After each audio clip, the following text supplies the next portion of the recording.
Hello, everyone, and nice to see. The class is getting bigger. And today I want to cover the story of Cain and Abel. While everybody thinks that they know the story, the interpretation seems to be very simple. When you start reading the Hebrew of that, you're going to discover that it's very different to what you originally thought. So for those of you who are here for the first time, let me just define our basic axiom when we read this text. What we believe in, and this is regardless of what your religious beliefs is, regardless of what your background is, when we read this text, our assumption is that everything in the text is for purpose, and nothing in the text is coincidental, which means when we read it, we read every word as though it was there with a great deal of thought, a great deal of purpose behind it. Whether it's the purpose is divine, whether it's the purpose of by men, I'm not going to get into this type of discussion. But for us, the Bible is the ultimate text that everything in it is perfect, is purposeful. And with this assumption, we're going to start reading at Genesis chapter 4, verse 1. והאדם ידע את חווה אשתו, ותהר, ותלד את קין, ותאמר, קניתי איש את אדוני. So first, let's have a quick going through the words. והאדם, and the man, ידע, knew, את חווה אשתו, his wife, חווה, or in English we call her Eve, ותהר, and she got pregnant, ותלד את קין, and she gave birth to Cain, and she said, I made a man with God. So that's the common translation. Now let's start delving into the word. So first, when you see things in Hebrew start with ve, it means and, which is a very common way of starting verses in the Bible. Ha'adam.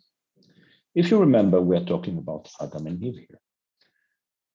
Seems pretty simple, but there's something quite subtle about it. Ha'adam, which in Hebrew as in English we call him Adam, does not have a name. If you're going to look back throughout Genesis 1, 2, and 3, you will see that he was never given a name. Everybody else has a name, not him.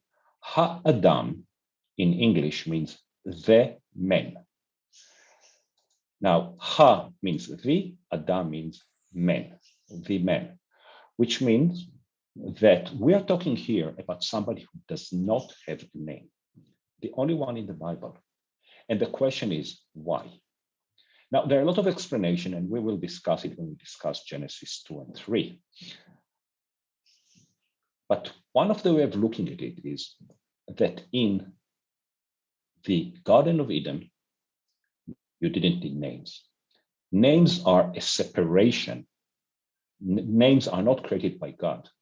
For God, everything is one. In Buddhism, we call it the oneness. As soon as you start giving names to things, you separate them. And this is the role of men. God asked men in Genesis to give names to everything. He gave also name to his wife, Eve. But other than that, he's the only one who doesn't have a name.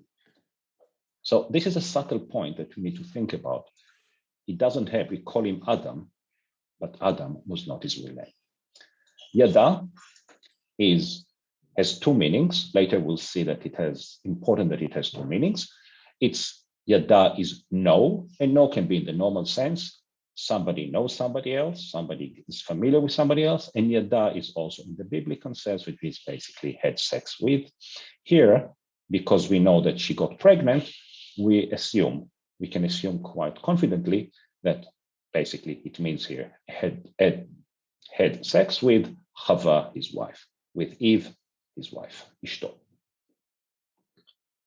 But, and by the way, if you have any question or anything, so just basically pop in, or if you prefer not to, just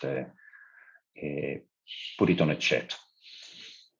Vatahar, and she got pregnant. Vateled et Cain, and she gave birth to Cain. Vatomer, Kaniti ish et Adonai. So now let's go and look at the last part, word by word. Kaniti has two possible meanings here.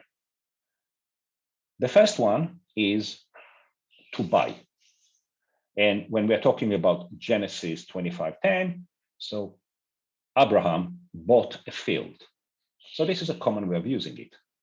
Another way of using it is basically means to create. And Elohim, God, he is koneh shamayim va'aretz. He buys land and heavens. So here, kana can be I bought or I created. Ish is a man, et Adonai. So Adonai is God. And here we're coming to the problem, the big problem of this verse, a problem that is quite often missed in most translations, sort of skipped because it's a very tricky one, because it can have a lot of meanings here. So et in general means in Hebrew, it does not have a translation into English. What it normally means, it means the object marker. Bereshit bara Elohim et hashamayim. At first, God created et hashamayim, the heavens. The heavens is the object of the creation.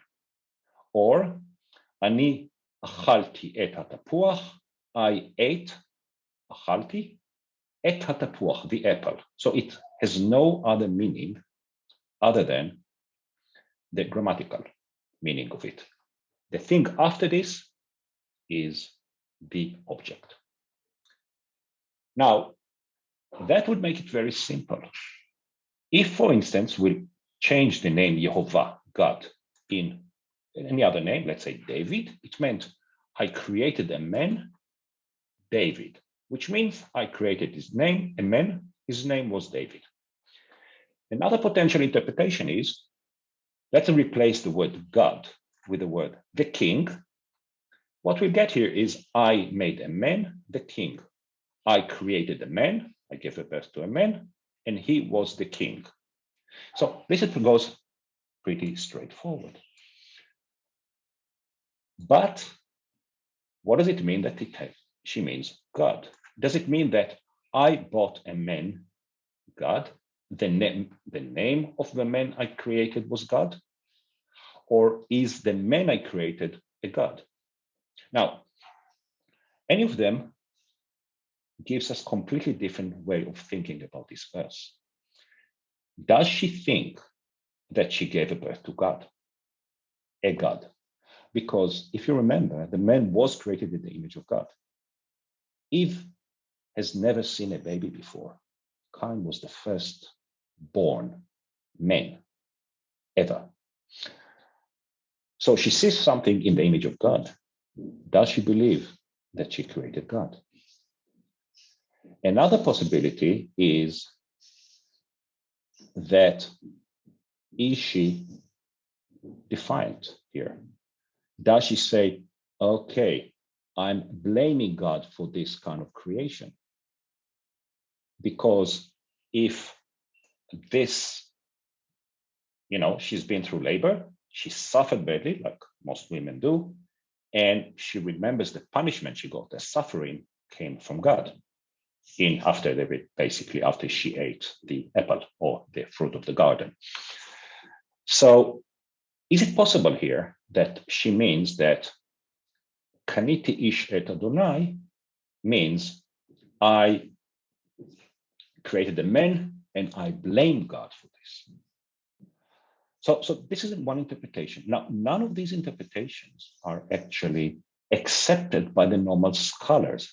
They use a much more esoteric way of understanding the word et. And they use it with, which means kaniti ish et Adonai, from their point of view means I created the man with God. According to the normal scholars, what they say, I created the name and I praise God for that. So et means with the help of. This is a very rare, actually, with the help of, it's something that does not appear in the Bible anywhere else. Et as with means that I walked with, I worked with, I created with. You and I created it together. I created it with you. Is it a hint here? And this is something that we have to think carefully. We already know that gods can have a son. Is she hinting here, or something that we do not know, that she bought the man, that she created the man with God, that God was the father and Cain was the first son of God? Again, you can ask many questions about it. You can ask what I think about it. But if you've already followed my meetups, you know that I do not give my interpretation because I don't think that my interpretation is important. What is important is that you understand the conflict here and contemplate and meditate upon that, because answers do not allow for spiritual growth. Unanswered question, ambiguity and paradoxes, that's exactly what helps our spiritual growth. And my belief is that this is what the Bible is all about, giving us things to contemplate about and develop ourselves. Let our inner growth start. So there's much more to say about it, but before we're going to stop here in verse 1. If you have any questions, please ask them now.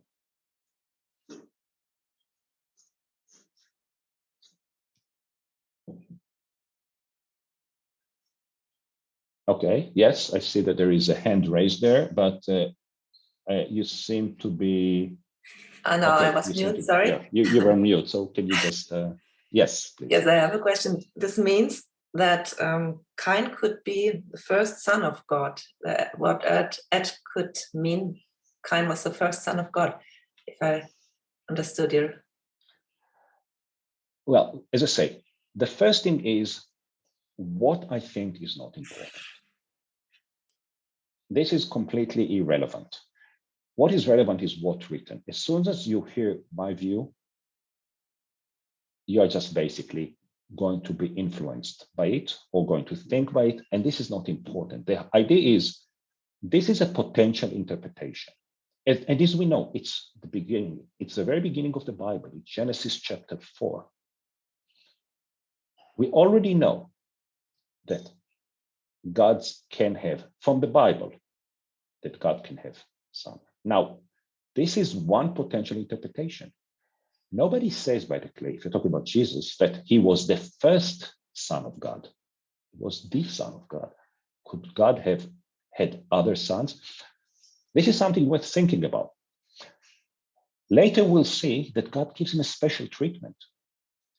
Cain killed Abel. Okay, I know that it's a spoiler here, but later we'll see that he actually killed Abel. And God doesn't punish him. God actually awards him for this in a way that he would never do to a normal man. So does God have a special feeling, a special way to treat Cain? Again, this is something worth thinking about, reading, see how it relates to the rest of the story. But from the Hebrew point of view, this verse can definitely mean that, as well as it can mean the other things, the other interpretation. But there is nothing in the text that said that this interpretation is not correct. Okay? Does it answer your question? Yes, Okay, thank you. Thank you. All right. So let's move on and move to verse 2. I know it's pretty slow, but we really don't have, people read, I've been reading this verse like probably 50 times in the last 2 weeks and probably many times before that. And every time I read, I get new insight to this. So we're really not in a hurry to get anywhere fast. So we will read today, maybe one more verse, 2 more verses, as much time as we have. And we will continue in the next meetup we'll continue with the story. So let's go at the pace that the Bible takes us. Okay, verse 2.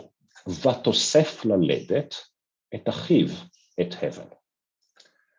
ותוסף ללדת, and she continued to give birth, את אחיו, his brother, את הבל. And again, if you see, the same et, קניתי איש את אדוני, ילדתי, I gave birth, את הבל. The same et, now here you're using a name, so it sounds simple.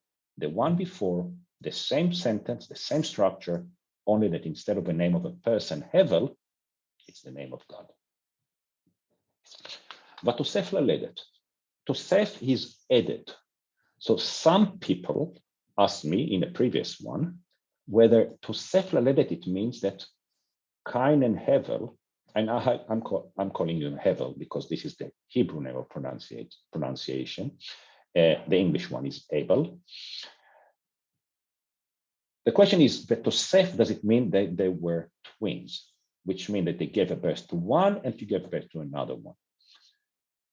Again, there is nothing in the Bible that says that it's true. There's nothing in the Bible that says that it's not true. You can understand it either way. Tosef means she gave birth to one and immediately to the other. Tosef might be that she gave birth to one and then after a while gave birth to another. But some people think that they were twins and that's the reason that the jealousy was so strong between them. Et achiv et Hevel. She gave birth to his brother, to Hevel. Now, this is a very interesting one. If you think, we know that Adam gave name to everything. We know that Adam gave the name to Eve. We know that Eve gave the name to Cain, and we know, each of them, we know what's the reason. Eve, because she was the mother of all people. Cain, because he was kaniti, was created with God. As Hevel, we have no explanation. And when there is no explanation, when there is an exception, it means it's something that we need to think about. So in this case, Hevel can mean two things in Hebrew. The first one is the vapor, is the spirit. The vapor that come out of your breath is Hevel. The other one means nothingness, nonsense, as we know that King Solomon says, Hevel havelim akol Hevel. Hevel, which means everything is nothing, and everything ends in nothingness. Now, you have a name without an explanation why it was given, and it can mean two opposite things. It can mean life. It can mean the spirit of life, the air of life. It can mean nonsense, meaninglessness. And again, is it because Hevel was created in a different way? Or is it because what he did later was completely nonsense? So these kind of things, and I keep repeating, are the question that the Bible is trying, is the Bible wants us to ask, in my belief. Because if we believe that everything in the Bible is for a purpose, every question is for a purpose, paradoxes are for a purpose, and ambiguities are for purpose. That means that to try and say that a paradox is not a paradox, it means that you say that the Bible wrote something, there is something written in the Bible that is not the way the Bible wanted it to be, it is by mistake. And I believe that if it's a paradox or ambiguity, it's there on purpose as well. Let's continue. Vayehi Hevel ro'et son. And Hevel was looking after the sheep, a shepherd. Cain haya oved adama. And Cain was working the soil. Haya, Cain haya, he was. Oved, somebody who works. Adama, the soil, which I suppose it simply means a farmer here.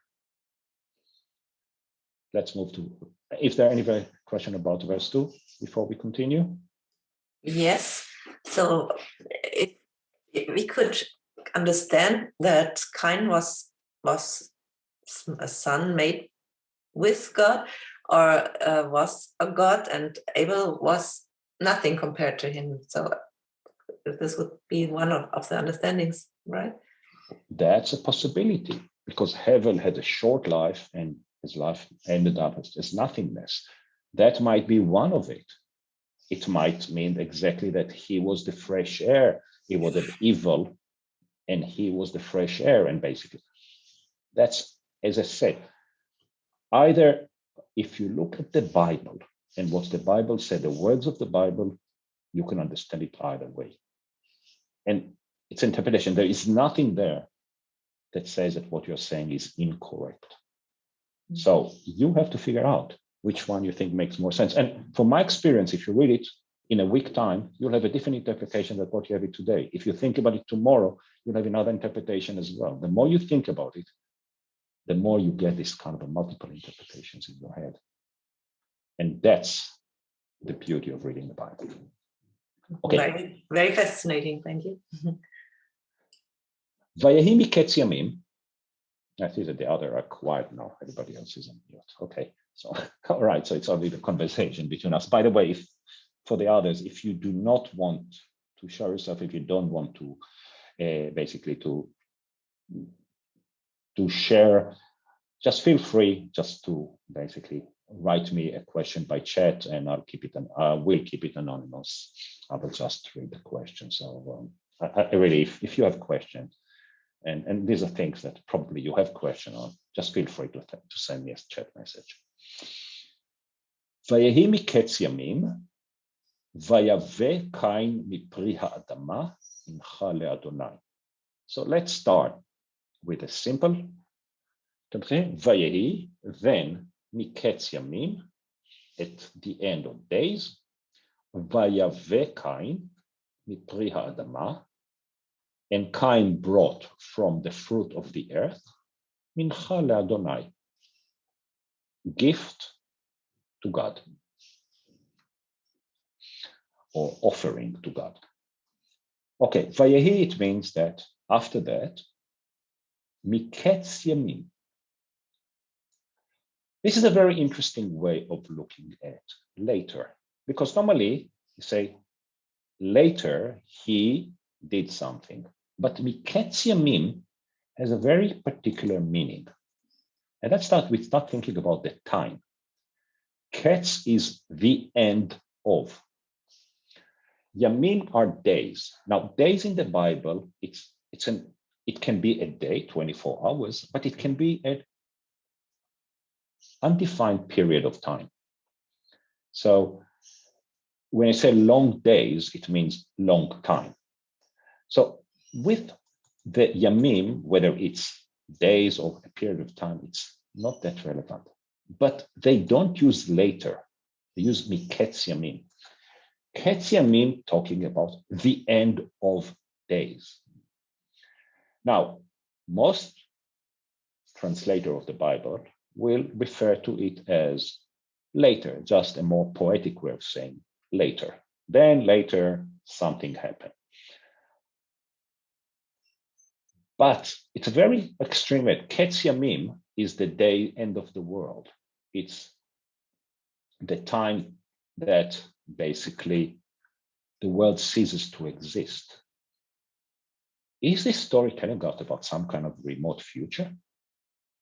Is it possible, as some people have predicted, that basically that the world is destroyed and being recreated? So that was the end of one period, and then the world was recreated again, which for some people is taken as an explanation for the, existing of the world is, 6 days versus, billions of years.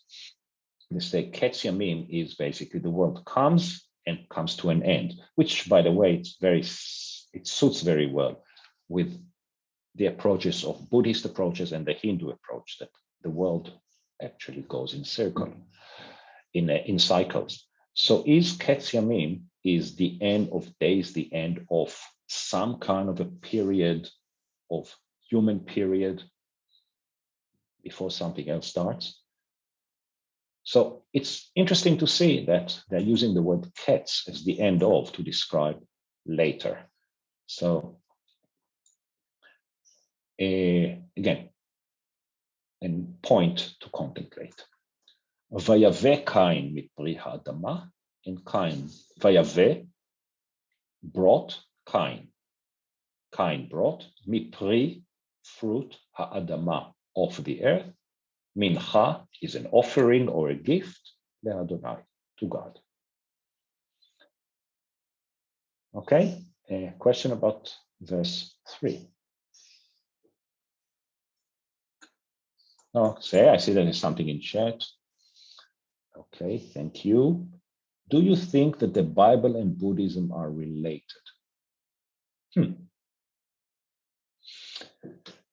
In my blog, I actually refer to the paradoxes in the Bible as similar to Zen koans. What is the meaning of a Zen koan? Zen koan, as much as I understand it, and I'm definitely not the expert, is the contemplation of something that does not have a solution. And when you contemplate something that does not have a solution, something in you changes, something in your personality. You start seeing the world differently. They call the situation, maybe enlightenment. They call the situation, they have different name for this situation.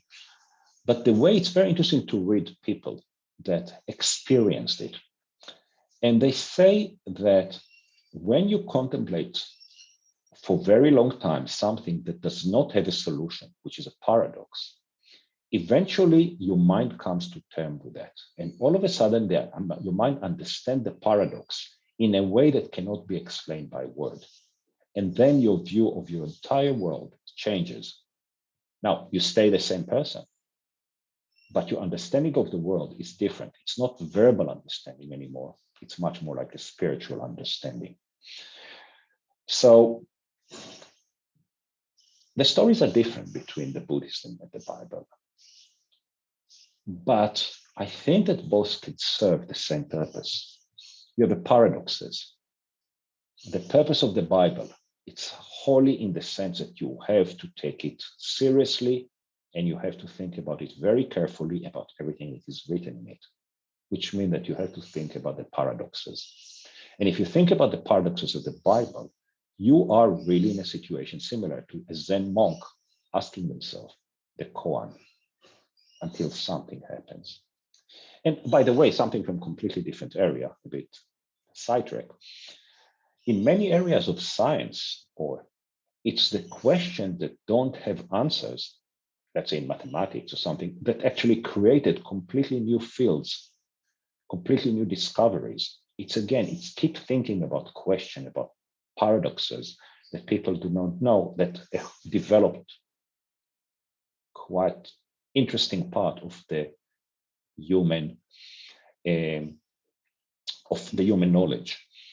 So if you ask me if they are related, I don't know if they're related by story or by content, but I think the method to bring us to a higher level as a spiritual being is the same. And I hope it answered your question. Again, if you feel like sending a question by chat, please feel free to do that. Okay, verse 4. והבל הביא גם הוא מבכורות צאנו ומחלביהן. וישע אדוני אל הבל ואל מנחתו. Okay. והבל and Abel Hevi gam hu, he hevi brought gam hu, he as well, mibchorot zono, the firstborn of his herd, umechalavehen, and from their milk, vaisha Adonai el hevel ve'el minchato, and God isha, vaisha, accepted, pay attention to, received, Adonai, God, el hevel, to hevel, ve'el minchato, and to his offering, to his gift. As far as I can see, it's pretty straightforward. It's one of these verses that I read them the way that they are written. Any question about verse 4?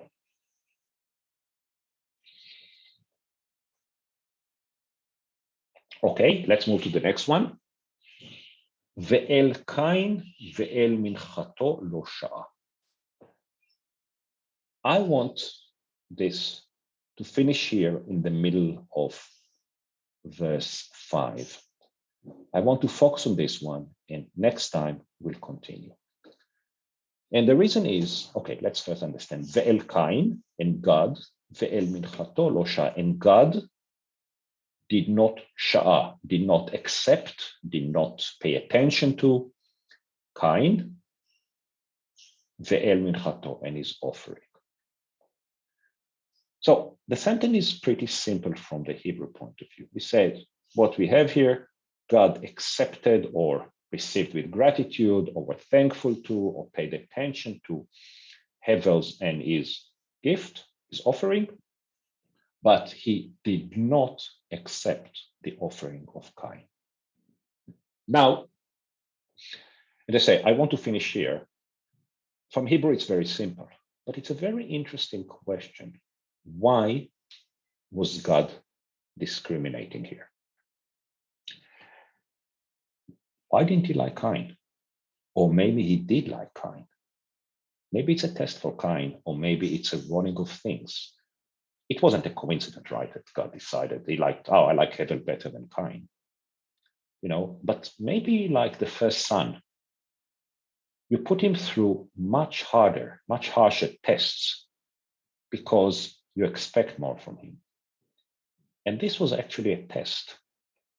Maybe it's to build a character, or maybe, if you'll see later, it actually, Cain became a very important man in the history of human race.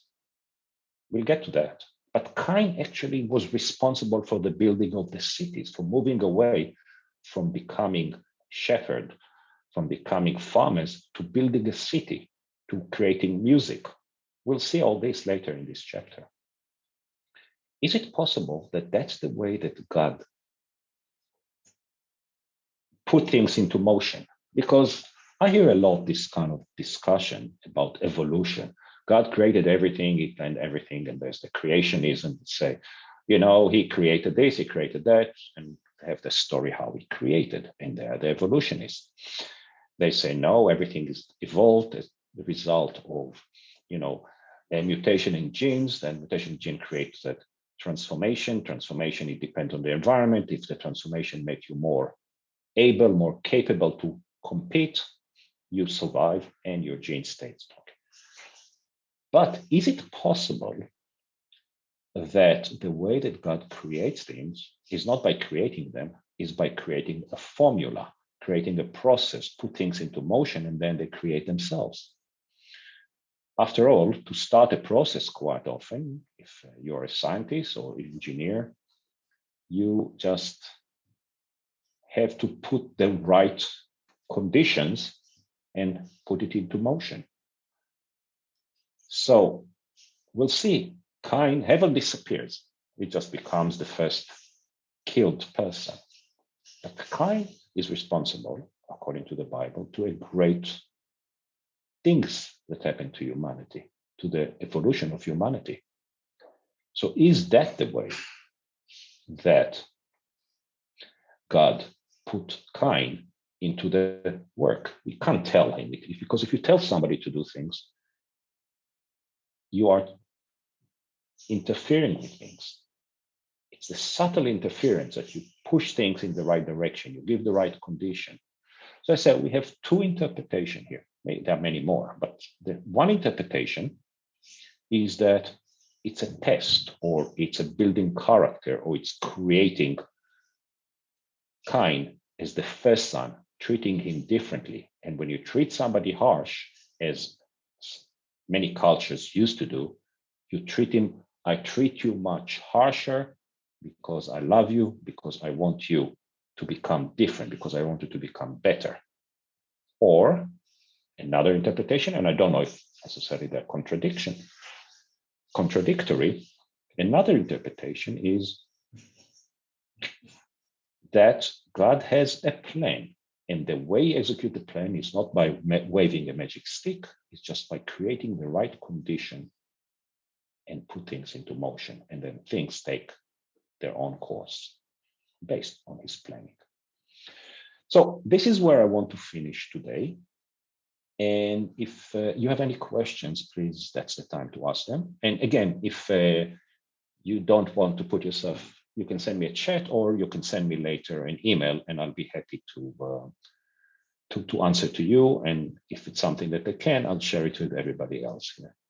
So any question? Okay, as I see no more questions, so let's finish it today here. And I hope, I can't say you enjoyed it, but at least I hope that it made you think about something, or that you never thought before. And if you have any question, please feel free to ask me, to send me, and I'll be looking forward to seeing you again next week. Thank you very much.